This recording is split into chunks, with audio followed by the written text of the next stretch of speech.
নমস্কার, আমি মৌসুমী। শিলালিপিতে আপনাদের সবাইকে স্বাগত জানাই। শোনাচ্ছি কবিগুরু রবীন্দ্রনাথ ঠাকুরের নৌকাডুবি।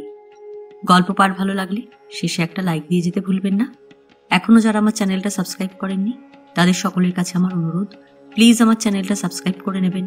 পাশে যে বেল নোটিফিকেশনটা আছে সেটা অবশ্যই প্রেস করে দেবেন। আজ উপন্যাসের নবম পর্ব। পরদিন হেমনলিনী প্রত্যুষে উঠিয়া যখন প্রস্তুত হইয়া বাহির হইল, তখন দেখিল অন্নদাবাবু তাহার শোবার ঘরের জানালার কাছে একটা ক্যাম্বিসের কেদারা টানিয়া চুপ করিয়া বসিয়া আছেন। ঘরে আসবাব অধিক নাই।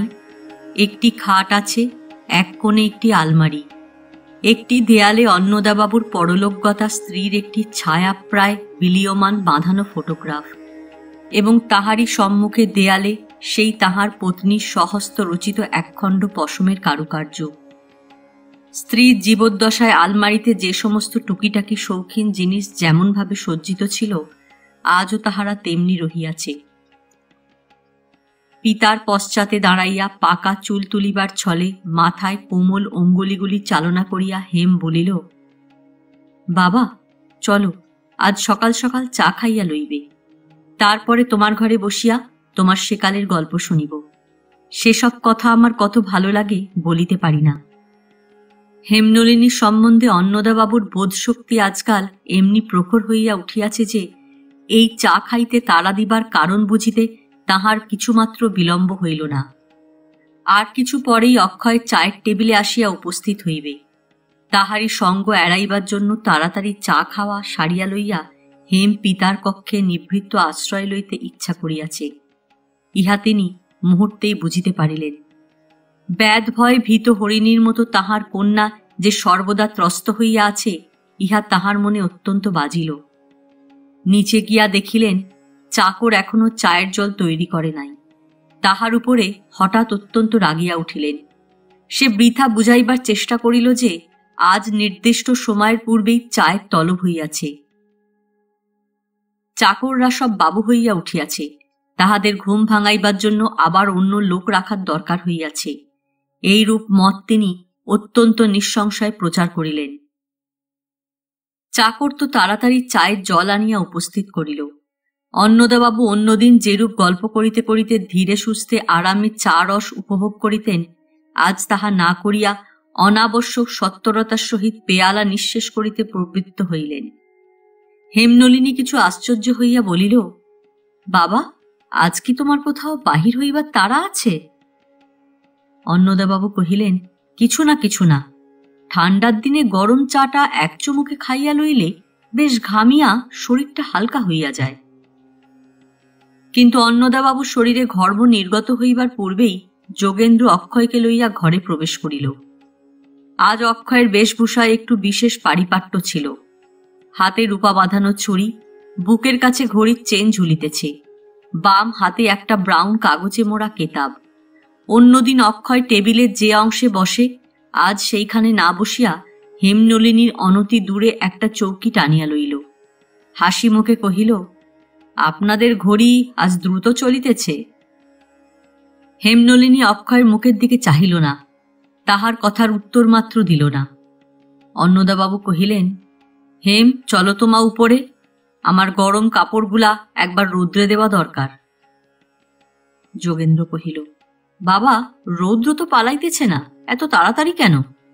হেম অক্ষয়কে এক পেয়ালা চা ঢালিয়া দাও, আমারও চায়ের দরকার আছে, কিন্তু অতিথি আগে।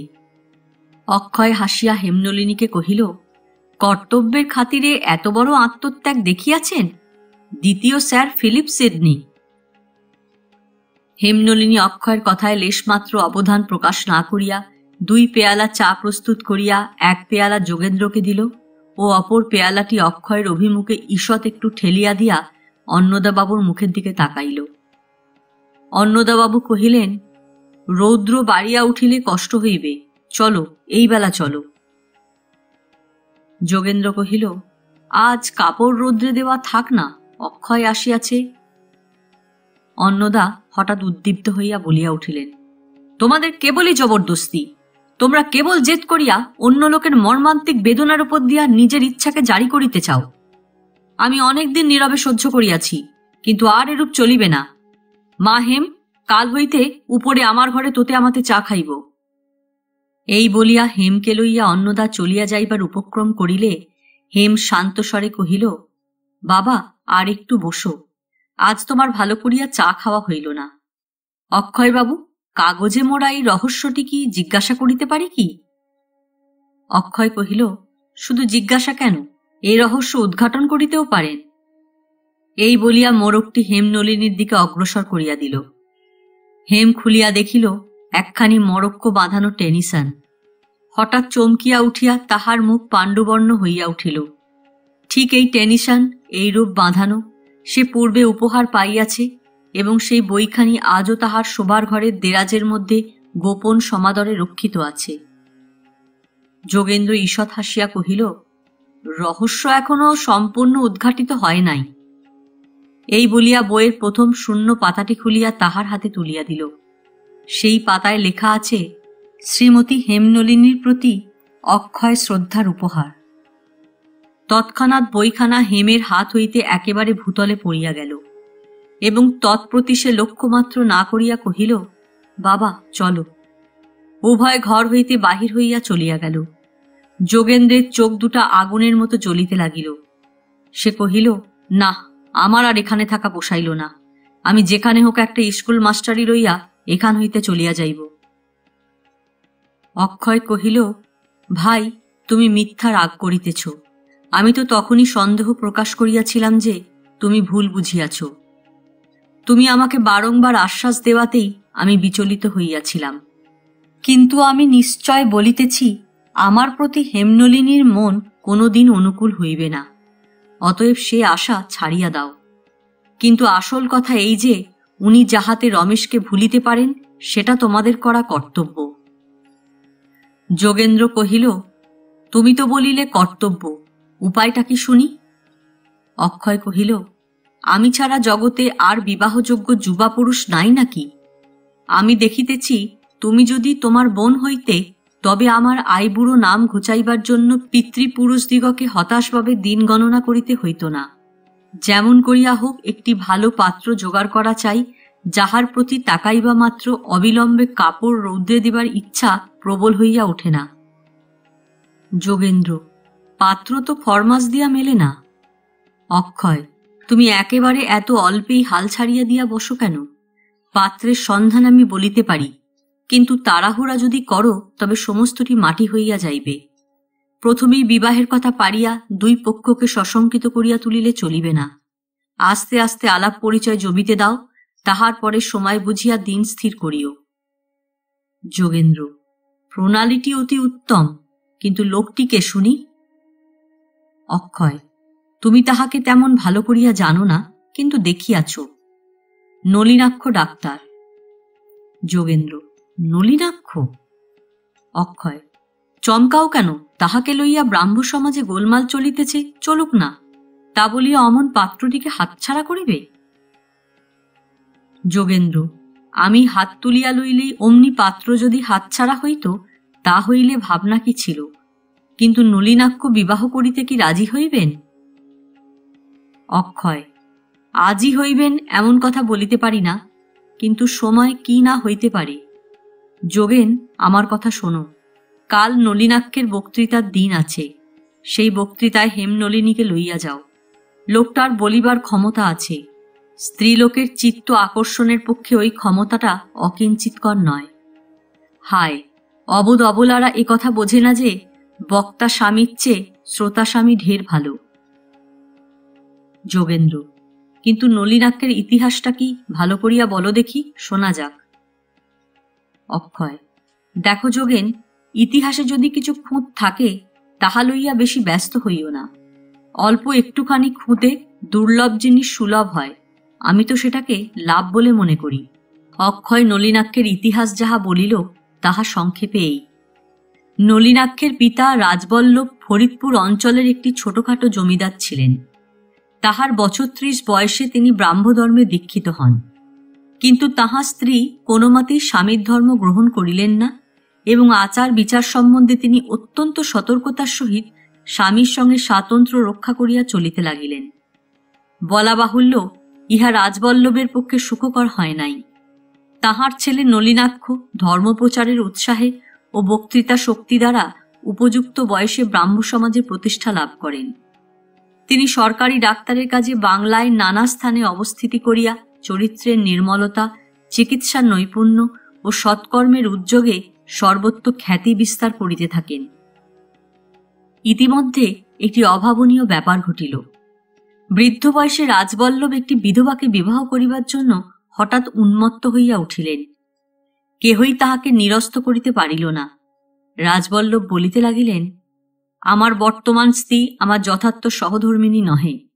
যাহার সঙ্গে ধর্মে, মতে, ব্যবহারে ও হৃদয়ে মিল হইয়াছে, তাহাকে স্ত্রীরূপে গ্রহণ না করিলে অন্যায় হইবে। এই বলিয়া রাজবল্লভ সর্বসাধারণের ধিক্কারের মধ্যে সেই বিধবাকে অগত্যা হিন্দু মতানুসারে বিবাহ করিলেন। ইহার পরে নলিনাক্ষের মা গৃহত্যাগ করিয়া কাশী যাইতে প্রবৃত্ত হইলে নলিনাক্ষ রংপুরের ডাক্তারি ছাড়িয়া আসিয়া কহিল, মা, আমিও তোমার সঙ্গে কাশী যাইব। মা কাঁদিয়া কহিলেন, বাছা, আমার সঙ্গে তোদের তো কিছুই মেলে না, কেন মিছামিছি কষ্ট পাইবি? নলিনাক্ষ কহিল, তোমার সঙ্গে আমার কিছুই অমিল হইবে না। নলিনাক্ষ তাহার এই স্বামী পরিত্যক্ত অবমানিত মাতাকে সুখী করিবার জন্য দৃঢ় সংকল্প হইল। তাহার সঙ্গে কাশী গেল। মা কহিলেন, বাবা, ঘরে কি বউ আসিবে না? নলিনাক্ষ বিপদে পড়িয়া কহিল, কাজ কি মা, বেশ আছি। মা বুঝিলেন নলিন অনেকটা ত্যাগ করিয়াছে, কিন্তু তাই বলিয়া ব্রাহ্ম পরিবারের বাহিরে বিবাহ করিতে প্রস্তুত নহে। ব্যথিত হইয়া তিনি কহিলেন, বাছা, আমার জন্যে তুই চিরজীবন সন্ন্যাসী হইয়া থাকিবি, এ তো কোনো মতেই হইতে পারে না। তোর যেখানে রুচি তুই বিবাহ কর বাবা, আমি কখনো আপত্তি করিব না। নলিন 2-1 দিন একটু চিন্তা করিয়া কহিল, তুমি যেমন চাও আমি তেমনি একটি বউ আনিয়া তোমার দাসী করিয়া দিব। তোমার সঙ্গে কোনো বিষয়ে অমিল হইবে, তোমাকে দুঃখ দিবে, এমন মেয়ে আমি কখনোই ঘরে আনিব না। এই বলিয়া নলিন পাত্রীর সন্ধানে বাংলাদেশে চলিয়া আসিয়াছিল। তাহার পর মাঝখানে ইতিহাসে একটু বিচ্ছেদ আছে। কেহ বলে গোপনে সে এক পল্লীতে গিয়া কোনো এক অনাথাকে বিবাহ করিয়াছিল এবং বিবাহের পরেই তাহার স্ত্রী বিয়োগ হইয়াছিল। কেহ বা তাহাতে সন্দেহ প্রকাশ করে। অক্ষয়ের বিশ্বাস এই যে বিবাহ করিতে আসিয়া শেষ মুহূর্তে সে পিছাইয়াছিল। যাহাই হোক, অক্ষয়ের মতে এখন নিশ্চয়ই নলিনাক্ষ যাহাকে পছন্দ করিয়া বিবাহ করিবে, তাহার মা তাহাতে আপত্তি না করিয়া খুশি হইবেন। হেমনলিনীর মতো অমন মেয়ে নলিনাক্ষ কোথায় পাইবে?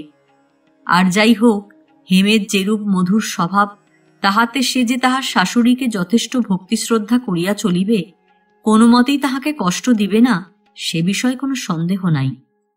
নলিনাক্ষ 2 দিন ভালো করিয়া হেমকে দেখিলেই তাহা বুঝিতে পারিবেন। অতএব অক্ষয়ের পরামর্শ এই যে কোনো মতে দুজনের পরিচয় করাইয়া দেওয়া হোক। অক্ষয় চলিয়া যাইবা মাত্র যোগেন্দ্র দোতলায় উঠিয়া গেল। দেখিল উপরের বসিবার ঘরে হেমনলিনীকে কাছে বসাইয়া অন্নদাবাবু গল্প করিতেছেন। যোগেন্দ্রকে দেখিয়া অন্নদা একটু লজ্জিত হইলেন। আজ চায়ের টেবিলে তাহার স্বাভাবিক শান্ত ভাব নষ্ট হইয়া হঠাৎ তাহার রোষ প্রকাশিত হইয়াছিল। ইহাতে তাহার মনে মনেও ক্ষোভ ছিল।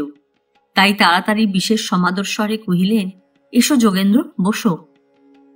যোগেন্দ্র কহিল, বাবা, তোমরা যে কোনোখানে বাহির হওয়া একেবারেই ছাড়িয়া দিয়াছ, দুজনে দিন রাত্রি ঘরে বসিয়া থাকা কি ভালো?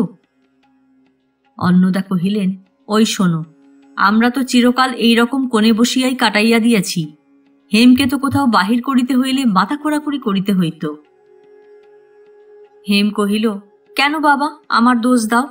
তুমি কোথায় আমাকে লইয়া যাইতে চাও, চলো না। হেমনলিনী আপনার প্রকৃতির বিরুদ্ধে গিয়াও সবলে প্রমাণ করিতে চায় যে সে মনের মধ্যে একটা শোক চাপিয়া ধরিয়া ঘরের মাটি আঁকড়াইয়া পড়িয়া নাই। তাহার চারিদিকে যেখানে যাহা কিছু হইতেছে সব বিষয় যেন তাহার ঔৎসুক্য অত্যন্ত সজীব হইয়া আছে। যোগেন্দ্র কহিল, বাবা, কাল একটা মিটিং আছে, সেখানে হেমকে লইয়া চলো না। অন্নদা জানিতেন মিটিংয়ের ভিড়ের মধ্যে প্রবেশ করিতে হেমনলিনী চিরদিনই একান্ত অনিচ্ছা ও সংকোচ অনুভব করে। তাই তিনি কিছু না বলিয়া একবার হেমের মুখের দিকে চাহিলেন। হেম হঠাৎ একটা অস্বাভাবিক উৎসাহ প্রকাশ করিয়া কহিল, মিটিং? সেখানে কে বক্তৃতা দিবে দাদা? যোগেন্দ্র, নলিনাক্ষ ডাক্তার। অন্নদা, নলিনাক্ষ? যোগেন্দ্র, ভারী চমৎকার বলিতে পারেন। তাছাড়া লোকটার জীবনের ইতিহাস শুনিলে আশ্চর্য হইয়া যাইতে হয়। এমন ত্যাগ স্বীকার, এমন দৃঢ়তা, এরকম মানুষের মতো মানুষ পাওয়া দুর্লভ। আর ঘণ্টা 2 আগে একটা অস্পষ্ট জনশ্রুতি ছাড়া নলিনাক্ষ সম্বন্ধে যোগেন্দ্র কিছুই জানিত না। হেম একটা আগ্রহ দেখাইয়া কহিল, বেশ তো বাবা, চলো না, তাহার বক্তৃতা শুনিতে যাইব।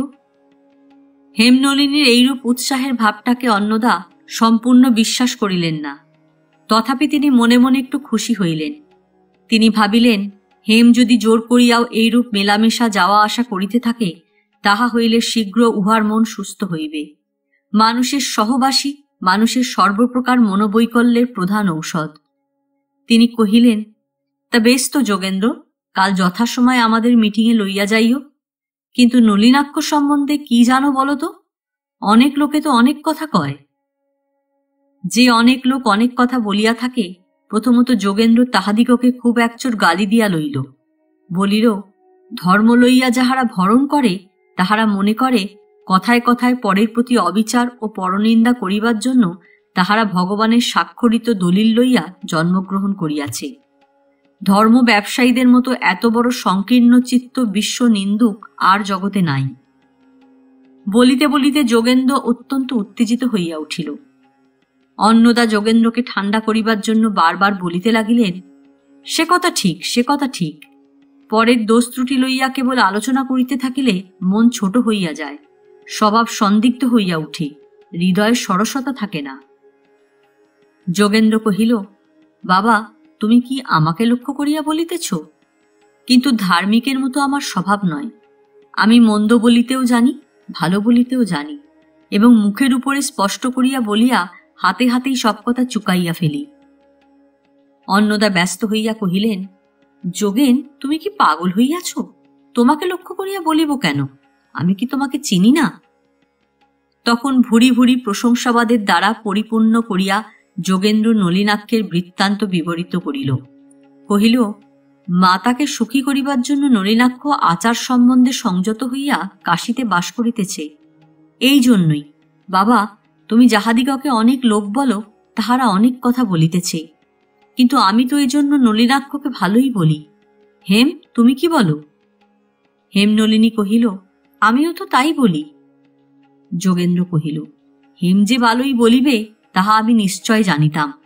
বাবাকে সুখী করিবার জন্য হেম একটা কিছু ত্যাগ স্বীকার করিবার উপলক্ষ পাইলে যেন বাঁচে, তাহা আমি বেশ বুঝিতে পারি। অন্নদা স্নেহ কোমল হাস্যে হেমের মুখের দিকে চাহিলেন। হেমনলিনী লজ্জায় রক্তিম মুখখানি নত করিল।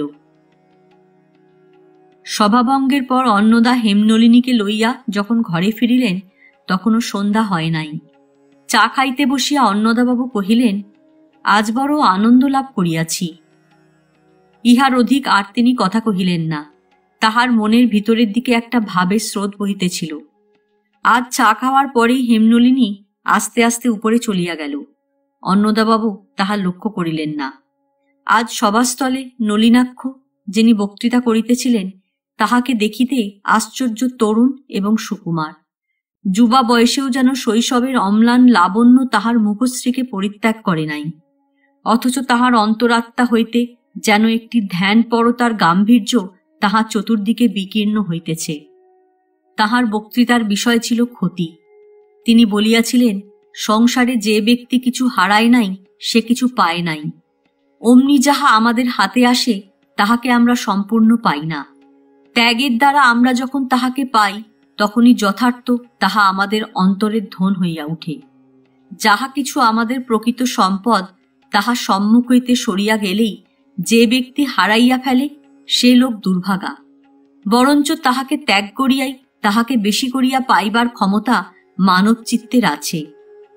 যাহা আমার যায়, তাহার সম্বন্ধে যদি আমি নত হইয়া করজোর করিয়া বলিতে পারি, আমি দিলাম আমার ত্যাগের দান, আমার দুঃখের দান, আমার অশ্রুর দান, তবে ক্ষুদ্র বৃহৎ হইয়া উঠে, অনিত্য নিত্য হয়, এবং যাহা আমাদের ব্যবহারের উপকরণ মাত্র ছিল তাহা পূজার উপকরণ হইয়া আমাদের অন্তঃকরণের দেব মন্দিরের রত্নভাণ্ডারে চিরসঞ্চিত হইয়া থাকে।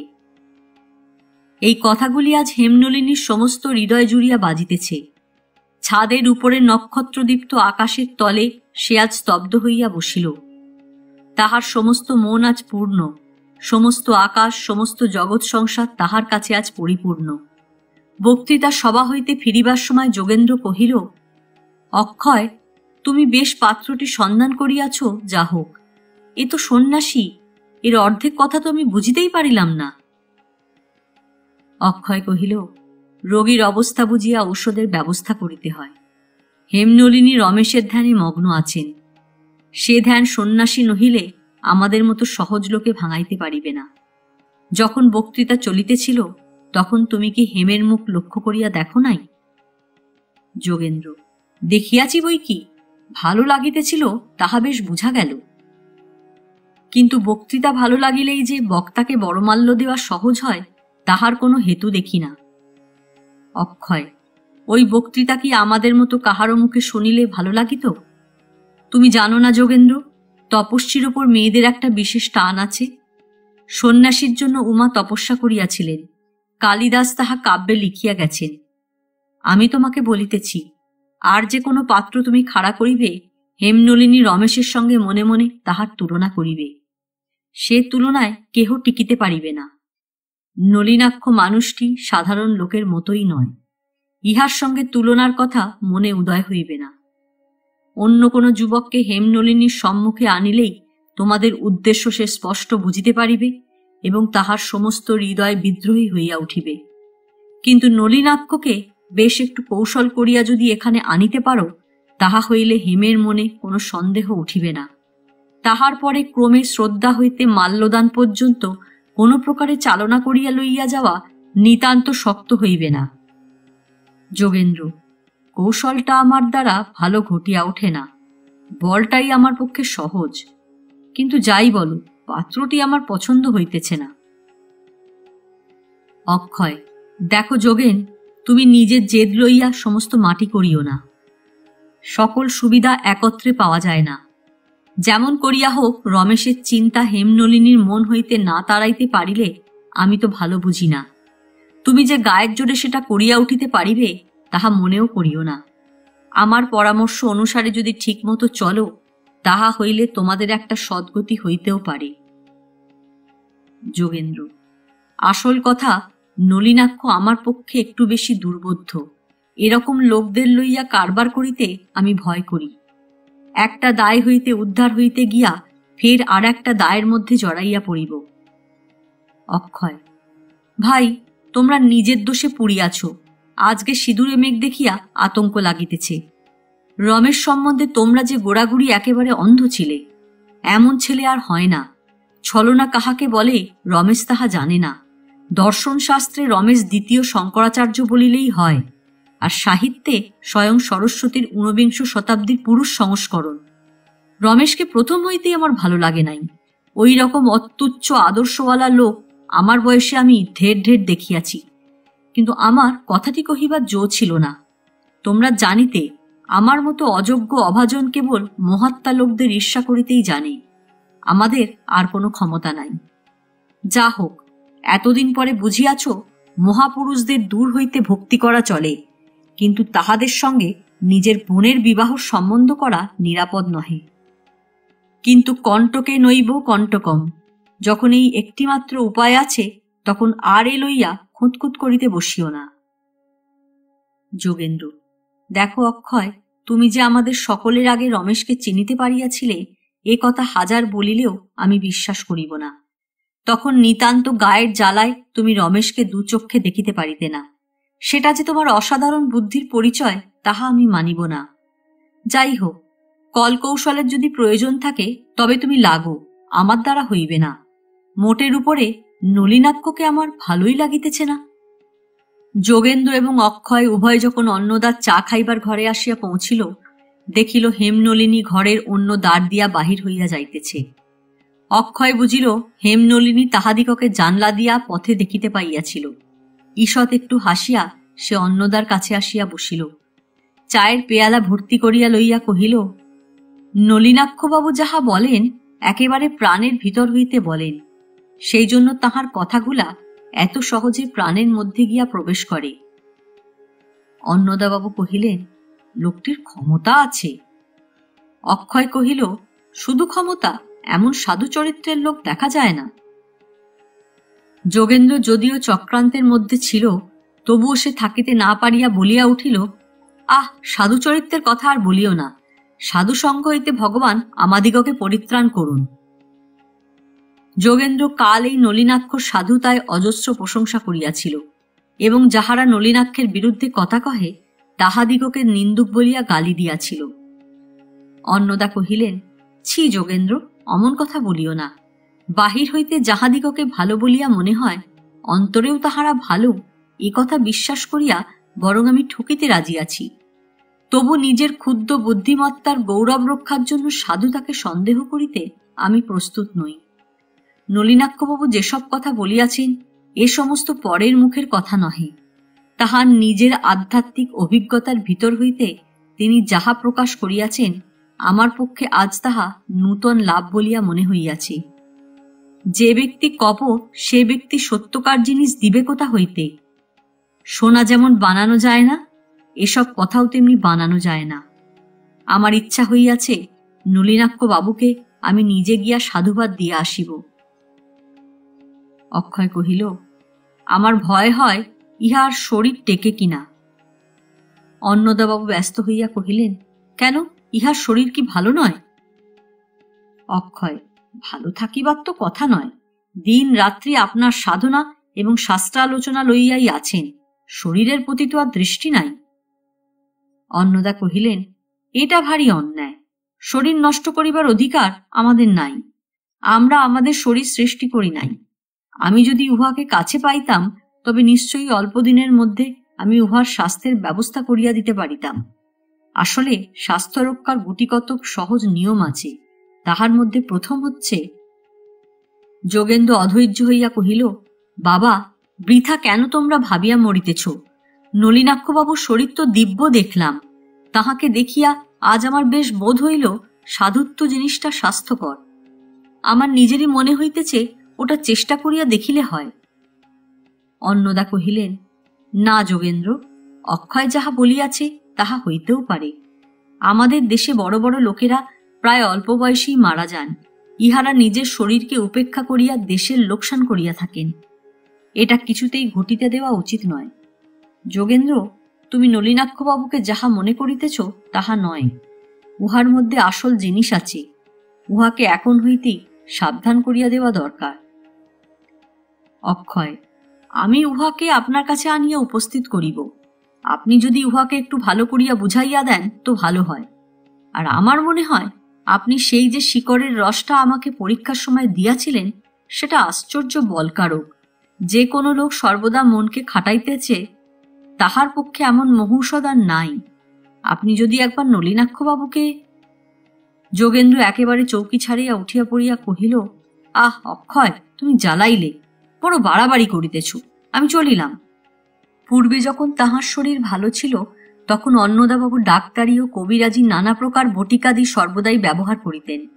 এখন আর ঔষধ খাইবার উৎসাহ নাই এবং নিজের অস্বাস্থ্য লইয়া আজকাল তিনি আর আলোচনা মাত্রও করেন না, বরঞ্চ তাহা গোপন করিতেই চেষ্টা করেন। আজ তিনি যখন অসময়ে কেদারায় ঘুমাইতেছিলেন তখন সিঁড়িতে পদশব্দ শুনিয়া হেমনলিনী কোল হইতে সেলাইয়ের সামগ্রী নামাইয়া তাহার দাদাকে সতর্ক করিয়া দিবার জন্য দ্বারের কাছে গেল। গিয়া দেখিল তাহার দাদার সঙ্গে সঙ্গে নলিনাক্ষবাবু আসিয়া উপস্থিত হইয়াছেন। তাড়াতাড়ি অন্য ঘরে পালাইবার উপক্রম করিতেই যোগেন্দ্র তাহাকে ডাকিয়া লইল। হেম, নলিনাক্ষবাবু আসিয়াছেন, ইহার সঙ্গে তোমার পরিচয় করাইয়া দিই।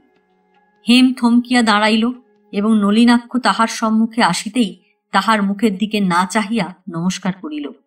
অন্নদাবাবু জাগিয়া উঠিয়া ডাকিলেন, হেম। হেম তাহার কাছে আসিয়া মৃদুস্বরে কহিল, নলিনাক্ষবাবু আসিয়াছেন। যোগেন্দ্রের সহিত নলিনাক্ষ ঘরে প্রবেশ করিতেই অন্নদাবাবু ব্যস্তভাবে অগ্রসর হইয়া নলিনাক্ষকে অভ্যর্থনা করিয়া আনিলেন। কহিলেন, আজ আমার বড় সৌভাগ্য, আপনি আমার বাড়িতে আসিয়াছেন।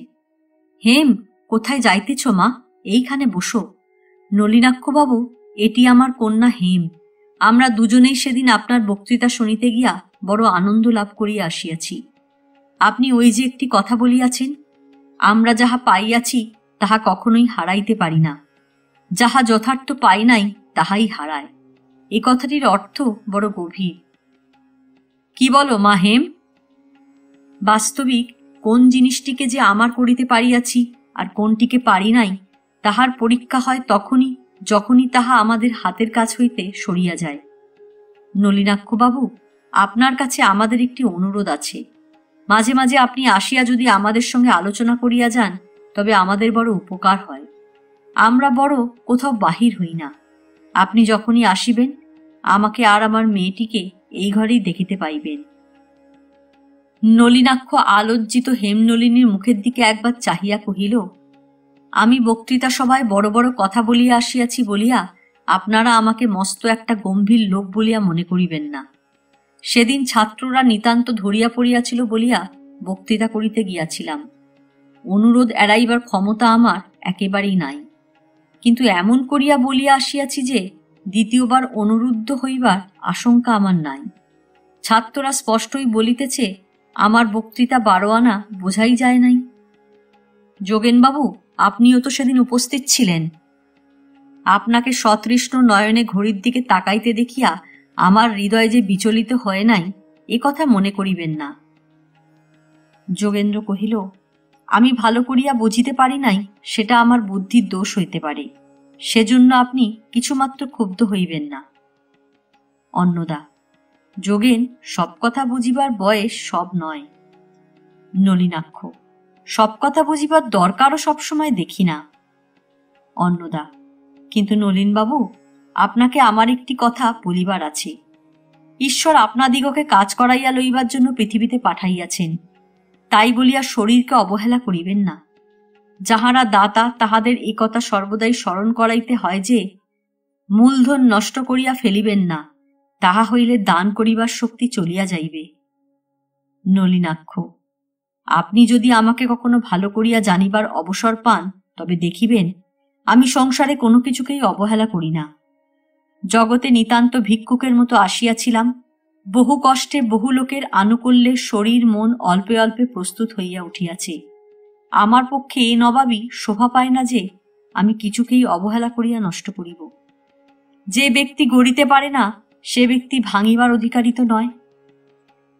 অন্নদা, বড় ঠিক কথা বলিয়াছেন। আপনি কতকটা এই ভাবের কথাই সেদিন প্রবন্ধেও বলিয়াছিলেন। যোগেন্দ্র, আপনারা বসুন, আমি চলিলাম, একটু কাজ আছে। নলিনাক্ষ, যোগেনবাবু, আপনি কিন্তু আমাকে মাপ করিবেন। নিশ্চয় জানিবেন, লোককে অতিষ্ঠ করা আমার স্বভাব নয়। আজ না হয় আমি উঠি। চলুন, খানিকটা রাস্তা আপনার সঙ্গে যাওয়া যাক। যোগেন্দ্র, না না, আপনি বসুন, আমার প্রতি লক্ষ্য করিবেন না। আমি কোথাও বেশিক্ষণ চুপ করিয়া বসিয়া থাকিতে পারি না। অন্নদা, নলিনাক্ষবাবু, যোগেনের জন্য আপনি ব্যস্ত হইবেন না। যোগেন এমনি যখন খুশি আসে, যখন খুশি যায়, উহাকে ধরিয়া রাখা শক্ত। যোগেন্দ্র চলিয়া গেলে অন্নদাবাবু জিজ্ঞাসা করিলেন, নলিনবাবু, আপনি এখন কোথায় আছেন? নলিনাক্ষ হাসিয়া কহিল, আমি যে বিশেষ কোথাও আছি তাহা বলিতে পারি না। আমার জানাশোনা লোক অনেক আছেন, তাহারা আমাকে টানাটানি করিয়া লইয়া বেড়ান। আমার সে মন্দ লাগে না, কিন্তু মানুষের চুপ করিয়া থাকারও প্রয়োজন আছে। তাই যোগেনবাবু আমার জন্য আপনাদের বাড়ির ঠিক পাশের বাড়িতেই স্থান করিয়া দিয়াছেন। এ গলিটি বেশ নিভৃত বটে। এই সংবাদে অন্নদাবাবু বেশ আনন্দ প্রকাশ করিলেন, কিন্তু তিনি যদি লক্ষ্য করিয়া দেখিতেন তো দেখিতে পাইতেন যে কথাটা শুনিবা মাত্র হেমনলিনীর মুখ ক্ষণকালের জন্য বেদনায় বিবর্ণ হইয়া গেল। ওই পাশের বাসাতেই রমেশ ছিল। ইতিমধ্যে চা তৈরির খবর পাইয়া সকলে মিলিয়া নিচে চা খাইবার ঘরে গেলেন। অন্নদাবাবু কহিলেন, মা হেম, নলিনবাবুকে এক পেয়ালা চা দাও। নলিনাক্ষ কহিল, না অন্নদাবাবু, আমি চা খাইব না। অন্নদা, সে কি কথা নলিনবাবু, এক পেয়ালা চা, না হয়তো কিছু মিষ্টি খান। নলিনাক্ষ: আমাকে মাপ করিবেন। অন্নদা: আপনি ডাক্তার, আপনাকে আর কি বলিব। মধ্যাহ্ন ভোজনের ৩-৪ ঘণ্টা পরে চায়ের উপলক্ষে খানিকটা গরম জল খাওয়া হজমের পক্ষে যে নিতান্ত উপকারী। অভ্যাস না থাকে যদি আপনাকে না হয় খুব পাতলা করিয়া চা তৈরি করিয়া দিই। নলিনাক্ষ চকিতের মধ্যে হেমনলিনীর মুখের দিকে চাহিয়া বুঝিতে পারিল যে হেমনলিনী নলিনাক্ষের চা খাইতে সংকোচ সম্বন্ধে একটা কি আন্দাজ করিয়াছে এবং তাহা লইয়াই মনে মনে আন্দোলন করিতেছে। তৎক্ষণাৎ হেমনলিনীর দিকে চাহিয়া নলিনাক্ষ কহিল, আপনি যাহা মনে করিতেছেন তাহা সম্পূর্ণ ঠিক নয়। আপনাদের এই চায়ের টেবিলটিকে আমি ঘৃণা করিতেছি বলিয়া মনেও করিবেন না। পূর্বে আমি যথেষ্ট চা খাইয়াছি, চায়ের গন্ধে এখনো আমার মনটা উৎসুক হয়। আপনাদের চা খাইতে দেখিয়া আমি আনন্দবোধ করিতেছি। কিন্তু আপনারা বোধহয় জানেন না, আমার মা অত্যন্ত আচার পরায়ণা। আমি ছাড়া তাহার যথার্থ আপনার কেহ নাই। সেই মার কাছে আমি সংকুচিত হইয়া যাইতে পারিব না, এই জন্য আমি চা খাই না। কিন্তু আপনারা চা খাইয়া যে সুখটুকু পাইতেছেন, আমি তাহার ভাগ পাইতেছি। আপনাদের আতিথ্য হইতে আমি বঞ্চিত নহি। ইতিপূর্বে নলিনাক্ষের কথাবার্তায় হেমনলিনী মনে মনে একটু যেন আঘাত পাইতেছিল। সে বুঝিতে পারিতেছিল নলিনাক্ষ নিজেকে তাহাদের কাছে ঠিকভাবে প্রকাশ করিতেছিল না। সে কেবলই বেশি কথা কহিয়া নিজেকে ঢাকিয়া রাখিবার চেষ্টা করিতেছিল। হেমনলিনী জানিত না, প্রথম পরিচয়ের নলিনাক্ষ একটা একান্ত সংকোচের ভাব কিছুতেই তাড়াইতে পারে না। এই জন্য নূতন লোকের কাছে অনেক স্থলেই সে নিজের স্বভাবের বিরুদ্ধে জোর করিয়া প্রগলভ হইয়া উঠে। নিজের অকৃত্রিম মনের কথা বলিতে গেলেও তাহার মধ্যে একটা বেসুর লাগাইয়া বসে, সেটা নিজের কানেও ঠেকে। সেই জন্যই যোগেন্দ্র আজ যখন অধীর হইয়া উঠিয়া পড়িল, তখন নলিনাক্ষর মনের মধ্যে একটা ধিক্কার অনুভব করিয়া তাহার সঙ্গে পালাইবার চেষ্টা করিয়াছিল। কিন্তু নলিনাক্ষ যখন মার কথা বলিল, তখন হেমনলিনী শ্রদ্ধার চক্ষে তাহার মুখের দিকে না চাহিয়া থাকিতে পারিল না।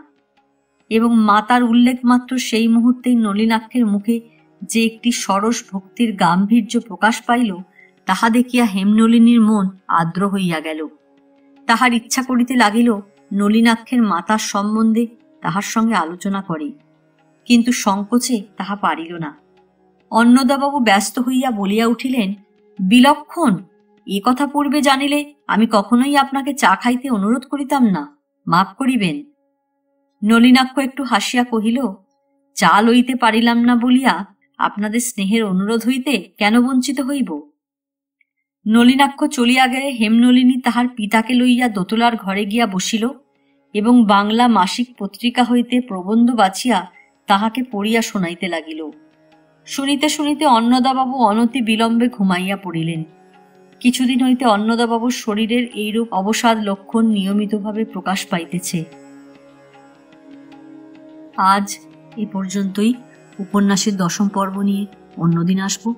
গল্প পাঠ ভালো লাগলে লাইক, শেয়ার, কমেন্টস করতে ভুলবেন না। আজকের মতো নমস্কার।